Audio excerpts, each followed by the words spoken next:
Les signatures de convention sécurité. Attention, surveillez vos stocks grattage. Salut, c'est Laurent, j'espère que vous allez bien.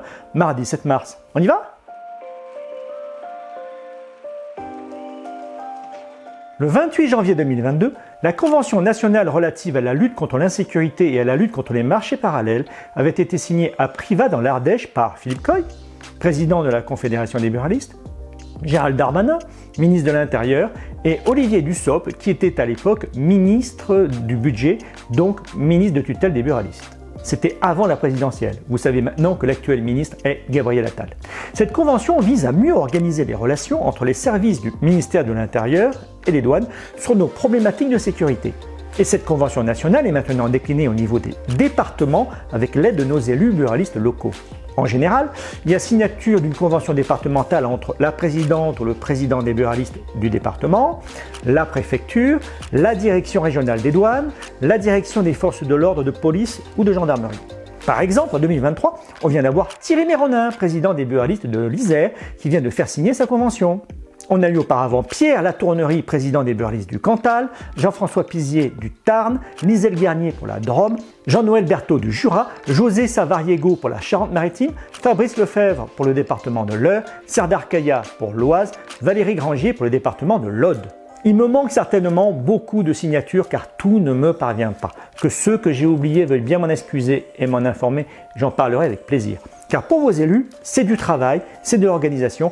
Merci à eux toutes et tous pour leur boulot.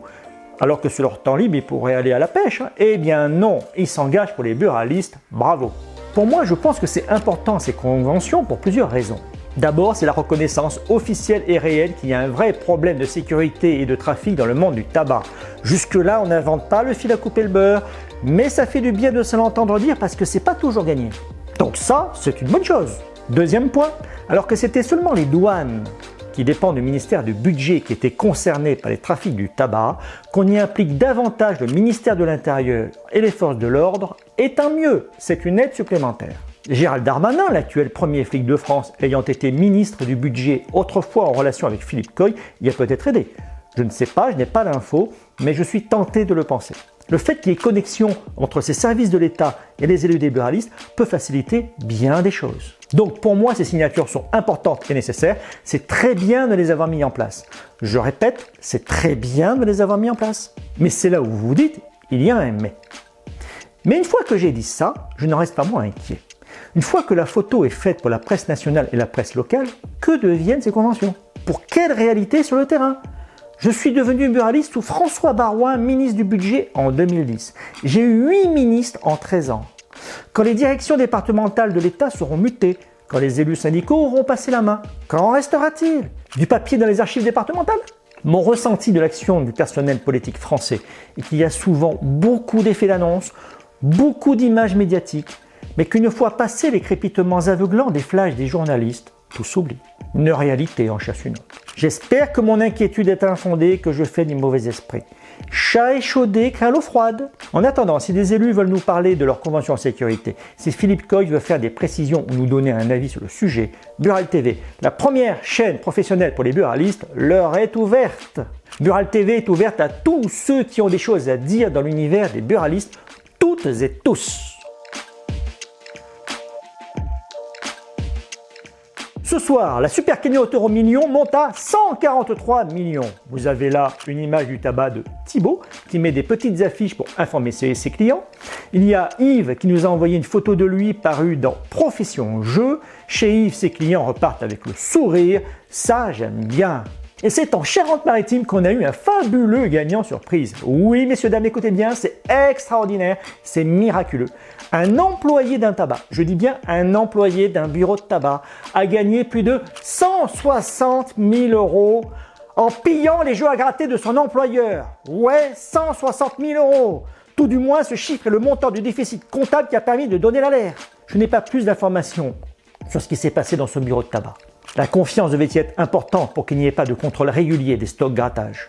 Quoi qu'il en soit, contrairement à ce que certains idéologues politiques pensent, les voyous ne sont pas toujours ceux auxquels on pense. Les vols dans nos commerces sont un fléau récurrent. Je connais un nombre important de buralistes qui ont subi de tels drames, parce que c'est toujours un drame. Un drame financier, parce que les entreprises peuvent ne pas s'en remettre. Un drame humain parce que comment faire confiance après ça?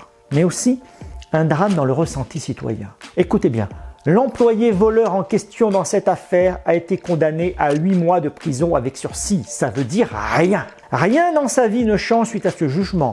Il a peut-être détruit l'entreprise d'un commerçant et même pas mal. Pas un seul jour de prison ferme. Quand je vois des jugements pareils, je n'appelle pas ça la justice, j'appelle ça l'injustice. Non mais c'est pas vrai ce que je dis. On peut détruire votre vie et s'en sortir comme une fleur. Le voleur entre au tribunal et il sort tranquille.